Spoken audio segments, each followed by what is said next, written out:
சரி, இன்றைக்கி ரோமர் 14ஆம் அதிகாரம் பார்க்கலாம்.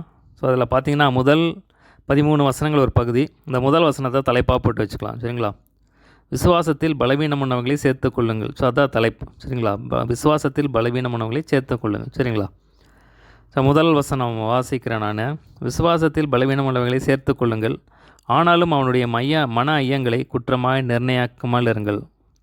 ஸோ என்ன சொல்வார் அப்படின்னா, விசுவாசத்தில் பலவீனமாக இருக்கிறவங்கள சேர்த்துக்கொள்ளுங்க, அவனுடைய மன ஐயங்களை குற்றமாக நிர்ணயிக்காதீங்க அப்படின்னு சொல்லி. ஸோ பார்த்திங்கன்னா புது விசுவாசிகள் பார்த்திங்கன்னா அவங்க வந்து விசுவாசத்தை பற்றி அவ்வளோ தெரியாது. அப்போ தான் கிறிஸ்துவுக்குள்ளே வந்திருப்பாங்க. சில காரியங்கள் வந்து அவங்களுக்கு வந்து சரியாக புரியாது. ஸோ அதனால் பார்த்திங்கன்னா அவங்க ஏதாவது வச்சுருந்தாங்கன்னா அதை வந்து நீங்கள் அவங்க ஏதாவது இப்படி தான் இருக்கணும் அப்படி தான் இருக்கணும்னு சொல்லி மனசுக்குள்ளே ஏதாவது வச்சுருந்தாங்கன்னா அதை வந்து நீங்கள் குற்றமாக எண்ணாதீங்க அப்படின்னு சொல்லி சொல்கிறார். 2ஆம் வசனம் பாருங்கள். ஒருவன் எந்த பதார்த்தையும் புசிக்கலாம் என்று நம்புகிறான், பலவீனனோ மரக்கறிகளை மாத்திரம் புசிக்கிறான். ஸோ பார்த்திங்கன்னா புசிக்கிறவன் புசியாதிருக்கிறவனை அற்பமாக எண்ணாதிருப்பானாக, புசியாதிருக்கிறவனும் புசிக்கிறவனை குற்றவாளியாக தீர்க்காதிருப்பானாக, தேவன் அவனை ஏற்றுக்கொண்டார். ஸோ பார்த்திங்கன்னா சிலர் பார்த்திங்கன்னா எது வேணால் சாப்பிட்லாம், வெஜிடேரியன் சாப்பிட்லாம், நான் வெஜிடேரியன் சாப்பிட்லாம் அப்படின்னு நினச்சிக்குவாங்க. அவங்க வந்து சாப்பிடுவாங்க. ஆனால் பார்த்திங்கன்னா சிலர் பார்த்திங்கன்னா வெஜிடேரியன் மட்டும்தான் சாப்பிட்ணும், நான்வெஜ் சாப்பிடக்கூடாது, பார்த்திங்கன்னா இந்த மாதிரி மாம்சம் சாப்பிடக்கூடாது அப்படின்னு சொல்லி இருப்பாங்க. ஸோ பார்த்திங்கன்னா அந்த மாதிரி புசிக்கிறவங்க வந்து புசியாது இருக்கிறவங்கள அற்பமாக எண்ணக்கூடாது, புசியாது இருக்கிறவங்க புசிக்கிறவங்கள அற்பமாக எண்ணக்கூடாது, குற்றவாளியாக தீர்க்கக்கூடாது அப்படின்னு சொல்லி சொல்கிறார். மற்றொருவனுடைய வேலைக்காரனை குற்றவாளியாக தீர்க்கிறதுக்கு நீ யார்? அவன் நின்றாலும் விழுந்தாலும் அவனுடைய எஜமானுக்கே அவன் உத்தரவாதி, அவன் நிலைநிறுத்தப்படுவான், தேவன் அவன் நிலைநிறுத்த வல்லவராக இருக்கிறாரே. ஸோ இந்த இடத்துல என்ன சொல்கிறார் அப்படின்னா, மற்றொருவருடைய வேலைக்காரனை குற்றவாளியாக தீர்க்காதே, அவன் பார்த்திங்கன்னா அவன் எஜமானுக்குரியவன் அப்படின்னு சொல்லி சொல்கிறார். ஸோ இந்த இடத்துல என்ன சொல்கிறார் அப்படின்னா, பலவீனமான கிறிஸ்தவரை பற்றி சொல்கிறார். சரிங்களா?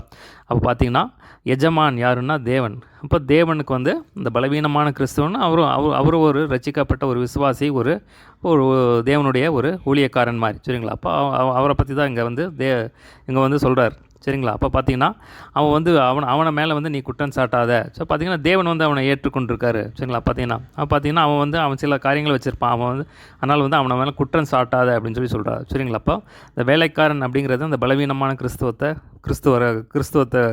குறிக்குது. இந்த எஜமான் அப்படிங்கிறது வந்து தேவனை குறிக்குது. அப்போ தேவனுக்கு வந்து அவன் தேவை. சரிங்களா? பார்த்திங்கன்னா வந்து நீங்கள் அந்த மாதிரி வந்து அப்போ ஒரு வேளை அவன் விழுந்து போயிட்டானா கூட தேவனை நிறுத்த வல்லவராக இருக்கிறான். அதனால் வந்து நீ யாரையும் வந்து குற்றவாளியை தீர்க்காத அப்படின்னு சொல்லி சொல்கிறார். 5ஆம் வசனம் பாருங்கள். அன்றியும் ஒருவன் ஒரு நாளை மற்றொரு நாளிலும் விசேஷமாக எண்ணுகிறான், வேறொருவன் எல்லா நாட்களையும் விசேஷமாக எண்ணுகிறான். அவன் தன் மனதிலே முழு நிச்சயத்தை உடையவனாக இருக்க கடவன். நாட்களை விசேஷித்துக் கொள்ளுகிறவன் கர்த்தருக்கென்று விசேஷித்துக் கொள்கிறான், நாட்களை விசேஷித்துக் கொள்ளாதவனும் கர்த்தருக்கென்று விசேஷித்துக் கொள்ளாதிருக்கிறான். புசிக்கிறவன் தேவனுக்கு ஸ்தோத்திரம் செய்கிறபடினால் கர்த்தருக்கென்று புசிக்கிறான், புசியாதிருக்கிறவனும் கர்த்தருக்கென்று புசியாதிருந்து தேவனுக்கு ஸ்தோத்திரம் செலுத்துகிறான். நம்மில் ஒருவனும் தனக்கென்று பிழைக்கிறதும் இல்லை, ஒருவனும் தனக்கென்று மரிக்கிறதும் இல்லை. நாம் பிழைத்தாலும் கர்த்தருக்கென்று பிழைக்கிறோம், நாம் மரித்தாலும் கர்த்தருக்கென்று மரிக்கிறோம். ஆகையால் பிழைத்தாலும் மரித்தாலும் நாம் கர்த்தருடையவர்களாய் இருக்கிறோம். ஸோ இந்த இடத்துல என்ன சொல்கிறாருன்னா, மேலே வந்து புசிக்கிறவன் புசிக்காது இருக்கிறவனை அற்பமாக எண்ணக்கூடாது அப்படின்னு சொல்லி சொல்கிறாரு. அதே மாதிரி கீழே இன்னொரு காரியத்தை சொல்கிறாரு.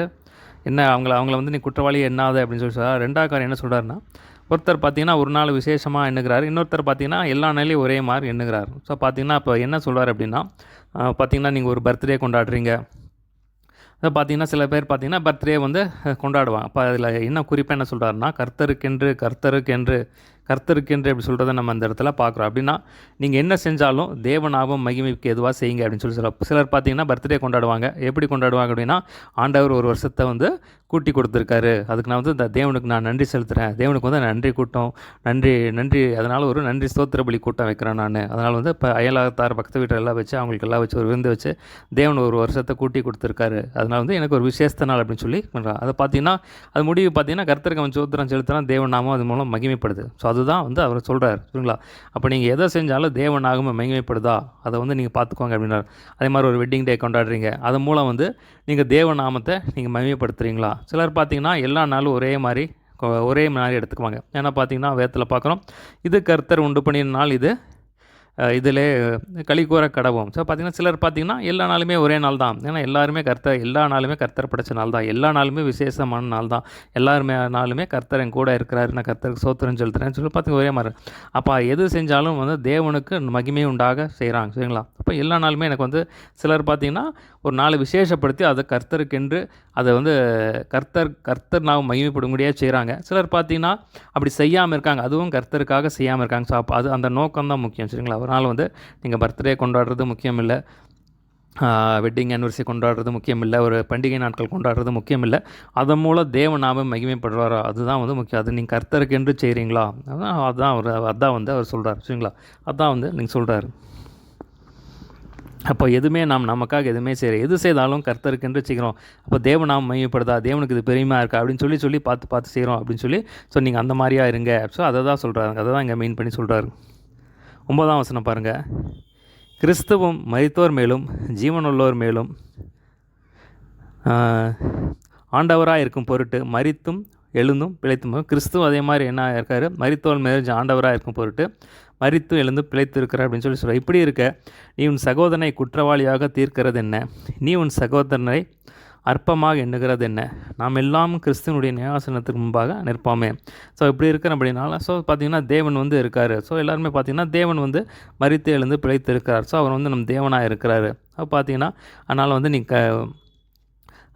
மற்ற சகோதரனை அற்பமாக என்னாத. ஏன்னா வந்து எல்லாருமே வந்து தேவனுக்கு நம்ம கணக்கு கொடுக்கணும் அப்படின்னு சொல்லி சொல்கிறார். தேவனுடைய கிறிஸ்துவின் நியாயாசனத்துக்கு முன்பாக நிற்போமே. ஸோ எல்லாம் பார்த்திங்கன்னா நம்ம செய்கிற ஒவ்வொரு காரியத்துக்கும் நம்ம தேவனுக்கு கணக்கு கொடுக்க வேண்டியவர்களாக இருக்கிறோம். அதனால் வந்து பயந்து ஜாக்கிரதையார் அப்படின்னு சொல்லி சொல்கிறார். 11ஆம் வசனம் பாருங்கள். அந்தப்படி முழங்கால் யாவும் எனக்கு முன்பாக முடங்கும், நாவு யாவும் தேவனை அறிக்கை பண்ணும் என்று என் ஜீவனை கொண்டு உரைக்கிறேன் என்பதாய் கர்த்தர் சொல்லுகிறார் என்று எழுதியிருக்கிறது. ஆதலால் நம்மில் ஒவ்வொருவனும் தன்னை குறித்து தேவனுக்கு கணக்கு ஒப்புவிப்பான். ஸோ பார்த்திங்கன்னா இந்த 11ஆம் வசனம் எங்கே இருக்குது அப்படின்னா ஏசாயா 45:23. சரிங்களா? அந்த 11ஆம் வசனம் பக்கத்தில் ஏசாயா 45:23. முழங்கால் யாவும் எனக்கு முன்பாக முடங்கும், நாவு யாவும் தேவனை அறிக்கை பண்ணும் என்று என் ஜீவனை கொண்டு உரைக்கிறேன் என்பதாய் கர்த்தர் சொல்லுகிறார். ஸோ பார்த்திங்கன்னா ஆண்டவர் சொல்கிறார், முழங்கால் எல்லாம் எனக்கு முன்பாக முடங்கும், நாவு எல்லாம் தேவனை அறிக்கை பண்ணும். ஸோ பார்த்திங்கன்னா அவர் வந்து தேவன். ஸோ அவர் பார்த்திங்கன்னா தேவாதி தேவன், கர்த்தாதி கர்த்தர், ராஜாதி ராஜா. அவர் தான் நம் ராஜா. அவர் வந்து நியாயம் செய்கிற நியாயாதிபதி. சரிங்களா? அவர் வந்து நம் எஜமானன், நம் ராஜா. நம்ம வந்து அவருடைய வார்த்தைக்கு கீழ்ப்பட்டவர்களாக இருக்கிறோம். சரிங்களா? அதனால் வந்து நீங்கள் தேவனுக்கு பயப்படணும்.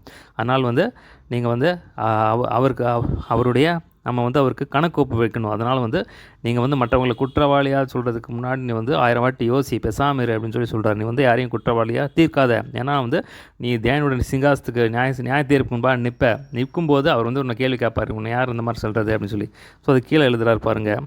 இப்போ தேவனுக்கு நம்ம கணக்கு ஒப்பு வைக்கணும், நீ வந்து அதுக்காக நீ பயந்துரு அப்படின்னு சொல்லி சொல்கிறார். அவர் தேவன், அவர் வந்து நியாயாதிபதியாக இருக்கிறார், அவர் தேவனாக இருக்கிறார். அவர் வார்த்தைக்கு நீ கட்டுப்படணும், அப்படி செய்யாத அப்படின்னு சொல்லி சொல்கிறார்.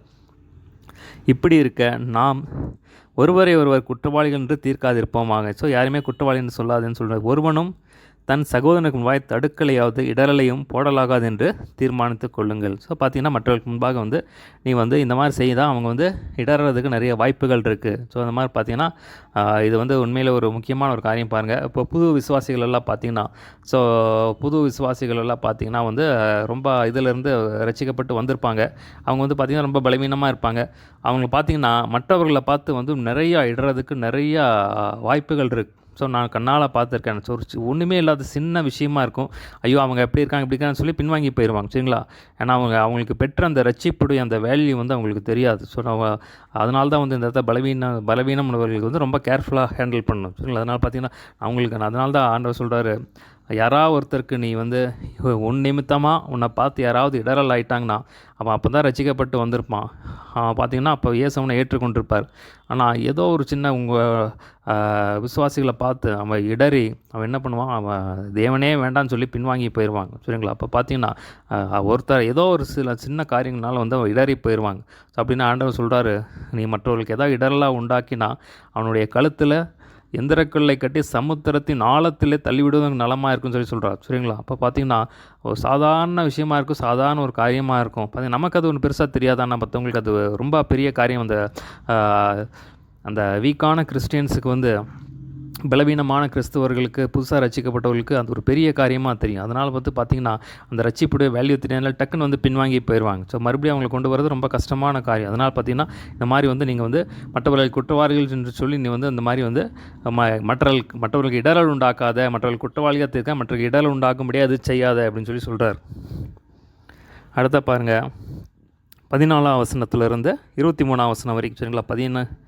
14ஆம் வசனத்துலேருந்து 23ஆம் வசனம் வரைக்கும். அந்த 17ஆம் வசனத்தை தலைப்பாக போட்டு வச்சுக்கலாம். இதுவும் கிட்டத்தட்ட அதே தான் டீல் பண்ணுறாரு. 17ஆம் வசனம் தலைப்பாக போட்டு வச்சு 14 முதல் 23 அடுத்த பகுதி. அந்த 17ஆம் வசனத்தை தலைப்பாக போட்டு வச்சுக்கலாம். தேவனுடைய ராஜ்யம் புசிப்பும் குடிப்பும் இல்லை, அது நீதியும் சமாதானமும் பரிசுத்தாவினால் உண்டாகும் சந்தோஷமாக இருக்கிறது. சரிங்களா? அதை தலைப்பாக போட்டு வச்சுக்கோங்க. 14ஆம் வசனம் வாசிக்கிறேன்.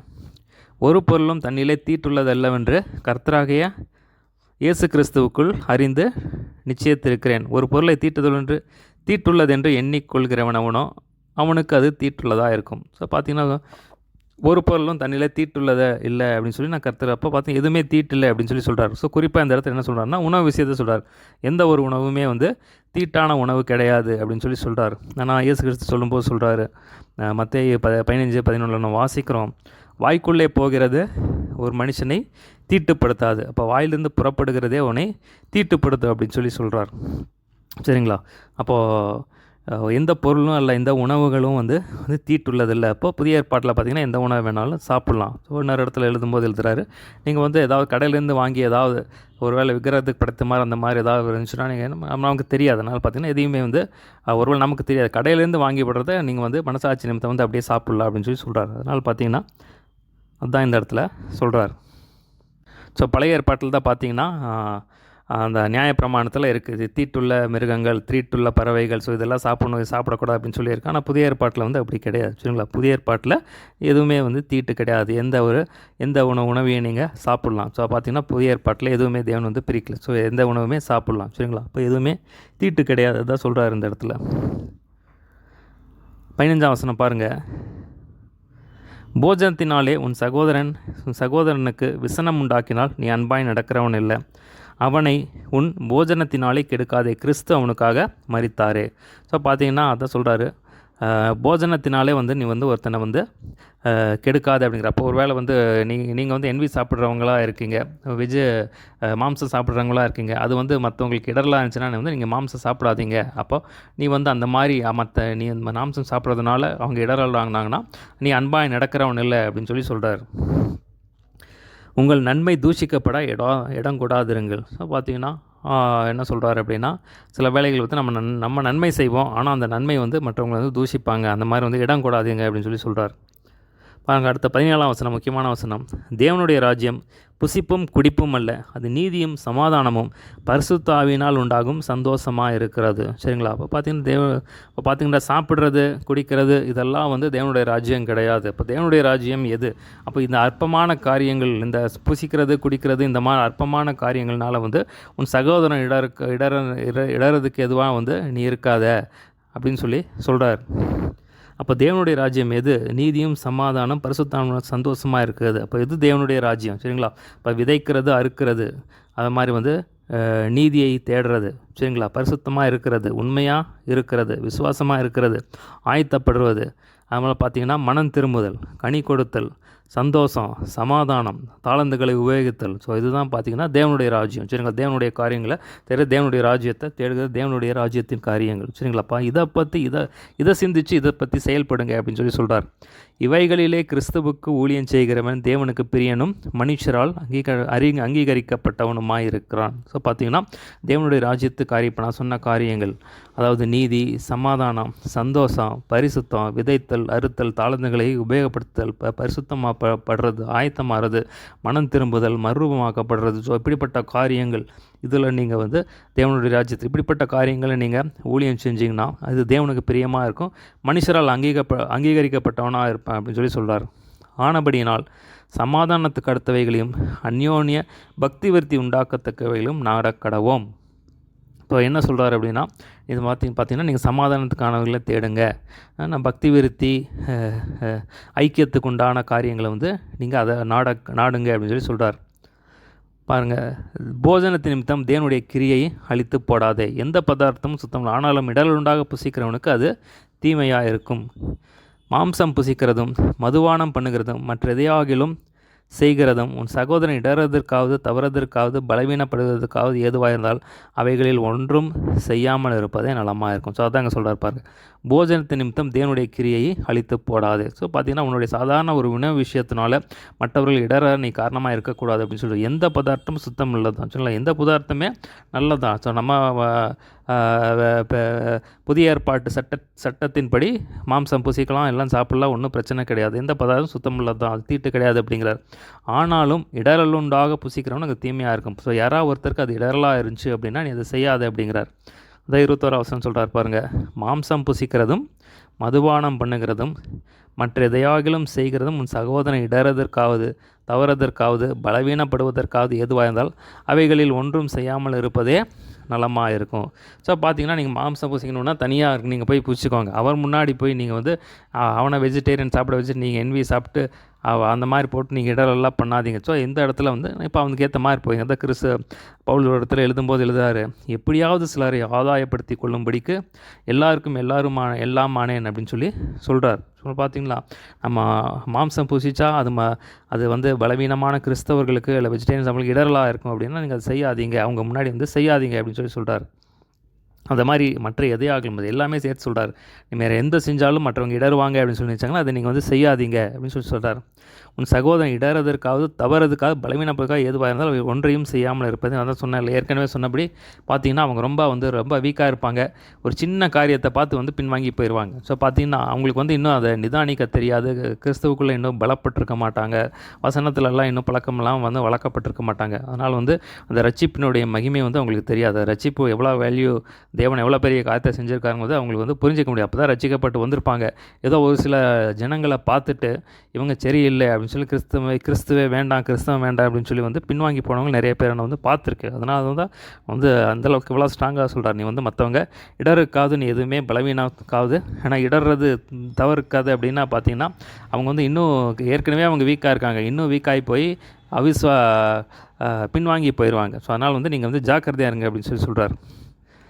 உனக்கு விசுவாசம் இருந்தால் அது தேவனுக்கு முன்பாக உன் மட்டும் இருக்கட்டும், நல்லதென்று நிச்சயித்து கொண்ட காரியத்தில் தன்னை குற்றவாளியாக்காதவன் பாக்கியவான். ஸோ உனக்கு விசுவாசம் இருந்தால் உன் மட்டும் இருக்கட்டும், நீ வந்து ஏதோ பெருசாக பண்ணுற அப்படின்னு சொல்லி அவங்களுக்கு இடரலாம் நீ வந்து எதுவும் செய்யாத அப்படின்னு சொல்லி சொல்கிறார். ஒருவன் சமுசெய்யப்படுகிறவனாய் புசித்தால் அது விசுவாசம் இல்லாமல் புசிக்கப்படினா அவக்கினைக்குள்ளாக தீர்க்கப்படுவான். ஸோ சமுசயமாக புசிக்கிறது அப்படின்னா சந்தேகத்தோடு புசிக்கிறது. சமுசயம் அப்படின்னா சந்தேகப்படுறது. ஒருவன் சந்தேகத்தோடு புசித்தால் அவன் விசுவாசம் இல்லாமல் புசிக்கணும்னா ஆக்கினைக்குள்ளாக தீர்க்கப்படுவான். ஸோ எதாவது சாப்பிட்டா அது வந்து ஒரு மாதிரி தீட்டாக இருக்குது, இது வந்து ஏதோ பிரச்சனை பண்ணுற மாதிரி இருக்குது, ஒரு மாதிரி பாதிப்பு உண்டாக்குது, அந்த மாதிரி இருந்துச்சுன்னா வந்து அப்படி செஞ்சிங்கன்னா நீங்கள் வந்து அது ஆக்கினை தீர்க்கப்படுவா அப்படின்னு சொல்லி சொல்கிறார். விசுவாசத்தினால் வராத யாவும் பாவமே. ஏன்னா நம்ம வந்து விசுவாசத்தில் தான் நிற்கிறோம், நம்ம தேவனையே வந்து விசுவாசித்து தான் நம்ம வந்து எல்லாமே வந்து விசுவாசம் தான் சரிங்களா. கிறிஸ்தவ வாழ்க்கையே வந்து பார்த்திங்கன்னா எல்லாமே விசுவாசம் தான்ப்பா. எல்லாமே நம்ம கிடைக்கிறது எல்லாமே ரட்சிப்பு வந்து விசுவாசத்தினால் தான் கிடைச்சிது, நமக்கு எல்லாமே விசுவாசம் தான் சரிங்களா. இப்போ விசுவாசத்தினால் வராத யாவும் பாவமே. நம்ம வந்து தரிசித்து நடவாமல் விசுவாசத்தினால் தான் நம்ம நிற்கிறதே வந்து விசுவாசத்தில் தான் நிற்கிறோம் சரி. நம்ம எல்லாமே பார்த்திங்கன்னா கிறிஸ்தவ வாழ்க்கை வந்து கடைசி வரைக்கும் விசுவாசம் தான். ஸோ இப்போ விசுவாசத்தில் வராது யாவும் பாவமே அப்படின்னு சொல்லி சொல்கிறார் சரிங்களா.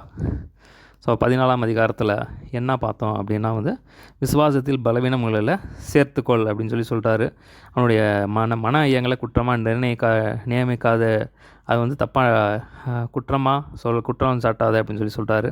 இப்போ புசிக்கிறவன் புசியாது இருக்கிறவனை பார்த்து அற்பமாக எண்ணக்கூடாது, அதனால் புசியாது இருக்கணும், புசிக்கிறவனை பார்த்து குற்றம் சாட்டக்கூடாது அப்படின்னு சொல்லி, அதாவது வெஜிடேரியன் சாப்பிட்றவன் நான் வெஜிடேரியன் சாப்பிட்ற பார்த்து குற்றவாளி அப்படின்னு சொல்லி சொல்லக்கூடாது அப்படின்னு சொல்லி சொல்கிறார். ஆனால் இப்போ பார்த்தீங்கன்னா ஒரு நாளை பார்க்கும்போது எந்த நாள் சிலர் வந்து நாளை வந்து விசேஷத்துக்கொள்கிறாங்க, சிலர் வந்து நாளை வந்து விசேஷத்துக்குள்ள. ஸோ ரெண்டுமே வந்து தேவ மகிமைக்காக நீங்கள் வந்து செய்யுங்க, எது செஞ்சாலும் கர்த்தருக்கென்று செய்யுங்க, கர்த்தருடைய நாம் மகிமைப்படும்படியாக செய்யுங்க அப்படின்னு சொல்லி சொல்கிறார். அதனால் பார்த்திங்கன்னா தேவன் நம்ம எல்லாமே வந்து அதனால் வந்து யாருமே வந்து உங்கள் சகோதரனை வந்து குற்றவாளியாக தீர்க்காதீங்க. ஏன்னா வந்து அவர் நம்ம தேவன் வந்து தேவாதி தேவனாக இருக்கார், ராஜாதி ராஜாவாக இருக்கிறார், நீதியுள்ள நியாயாதிபதியாக இருக்கிறார். அவர் தேவன், அவர் கொடுத்த கட்டளைகளுக்கு நாம் கட்டுப்பட்டவர்கள், கீழ்ப்பட்டவர்கள். அதனால் வந்து நம்ம தேவனுக்கு கணக்கு ஒப்புவிக்க வேண்டும், நம்ம தேவனுடைய நியாயத்துக்கு முன்பாக நிற்க வேண்டும். அதனால் வந்து நீங்கள் வந்து யாரையும் குற்றப்படுத்தாதீங்க அப்படின்னு சொல்கிறார். இப்போ இங்கே குற்றப்படுத்திட்டிங்கன்னா அப்புறம் மேலே போய் நீங்கள் வந்து ஆண்டவர்கிட்ட பதில் சொல்ல வேண்டி வரும் அப்படின்னு சொல்கிறார். அதுமாதிரி பார்த்திங்கன்னா இதனால் எந்த பொருளுமே வந்து தீட்டு கிடையாது, எந்த உணவுப் பொருட்களும் எதுவுமே தீட்டு கிடையாது. ஆனால் வந்து அது தீட்டுன்னு எண்ணிக்கொண்டானா தீட்டாக இருக்குது அப்படின்னு சொல்கிறாரு. அதனால் பார்த்திங்கன்னா நீ மாம்சம் புசிக்கிறது, அதனால் பார்த்திங்கன்னா போஜனம் பண்ணுறது, மற்ற எதுவாவது வந்து மற்றவங்களுக்கு இடரெல்லாம் உண்டாக்குனா அது வந்து செய்யாதீங்க. அப்போ அதை நீங்கள் அதெல்லாம் விட்டுட்டு இந்த மாதிரி சில்லற காரியங்கள் எல்லாம் விட்டுட்டு நீங்கள் என்ன பண்ணுங்கள், தேவனுடைய ராஜ்யத்தை கான்சன்ட்ரேட் பண்ணுங்கள். ஸோ தேவனுடைய ராஜ்யம் வந்து நீதியும் சமாதானமும் பரிசுத்தாவின் சந்தோஷமாக இருக்கிறது. விதைப்பும் அறுப்பும், அதனால் வந்து தாளந்துகள் விவாகத்தில் கனி கொடுத்தல், இப்படிப்பட்ட காரியங்கள் வந்து இப்போ இப்படிப்பட்ட செய்கிற வந்து தேவனுக்கு பிரியமானாக இருக்க, மனுஷரால் அங்கீகரிக்கப்பட்டவனாக இருக்கும். ஸோ அந்த காரியத்தை வந்து இதுதான் வந்து இந்த 14ஆம் அதிகாரத்தில் நம்ம பார்த்தோம். அதனால் வந்து நீங்கள் இந்த மாதிரி சின்ன சின்ன உணவு காரியத்தில் இதனால் வந்து மற்றவர்களுக்கு இடரல் உண்டாக்கி அவன் பின்வாங்கி போக முடியாது நீங்கள் காரணமாகாதீங்க அப்படின்னு சொல்கிறார். சரிங்களா? ஒரு சின்ன ஜெபம் பண்ணி முடிச்சிடலாம். ஏசப்பா, நீர் எங்களோட பேசின வார்த்தைகளுக்கு அவனுக்கு நன்றி ஆண்டவரே. விசுவாசத்தில் பலவீனங்களை சேர்த்துக்குள்ள கர்த்தர் கிருபை பாராட்ட வேண்டும் முடியாது ஜெபிக்கிறேன். ஒருவரையும் அற்பமாக எண்ணாது இருக்க கிருபை செய்ய முடியாது ஜெபிக்கிறேன். ஒவ்வொரு நாளையும் ஏசப்பா எதை செஞ்சாலும் நாங்கள் மகிமைக்காக நாங்கள் செய்ய ஏசப்பா எங்களை ஒப்புக் கொடுக்குற ஆண்டவரே. நீரே ராஜாதி ராஜாவாய் கர்த்தாதி கர்த்தராக இருக்கிறீர் ஆண்டவரே. மக்கள் நன்றி செலுத்துகிறோம் ஆண்டவரே. ஏசப்பா, எந்த காரியத்தை குறித்து நாங்கள் ஏசப்பா மற்றவர்களுக்கு இடரலாக இருக்கக்கூடாது ஆண்டவரே. நாங்கள் மற்றவர்களுக்கு எந்த காரியத்தில் நாங்கள் இடரல் உண்டாக்காதபடி இருக்க தவறதுக்காவது பலவீனப்படுவதற்காகவும் ஏசப்பா நாங்கள் எதுவாயிடக்கூடாது ஆண்டவரே. கர்த்தரங்களை கண்மணி போல காத்தள்ள வேண்டும்படியாய் ஜெபிக்கிறேன் ஆண்டவரே. தேவனுடைய ராஜ்யம் புசிப்பும் குடிப்பும் உள்ள நீதியும் சமாதானம் பரிசுத்தாவினால் உண்டாக சந்தோஷமாக இருக்குன்னு சொல்லி தேவனுடைய ராஜ்யத்தில் இன்னும் வளர கட்டப்பட கர்த்தர் கிருபை செய்ய வேண்டும்படியாய் அந்த காரியங்களை தேட கர்த்தர் கிருபை செய்யும்படியாய் ஜெபிக்கிறேன். இந்த நாம் மாத்திரம் மையப்பட்டு சொல்லப்பட்ட வசனங்கள் 100 பலன் கொடுக்க கிருபை செய்யும். இயேசு நாம் எல்லாவற்றையும் கேட்குறோம் நல்ல பிதாவே. ஆமேன்.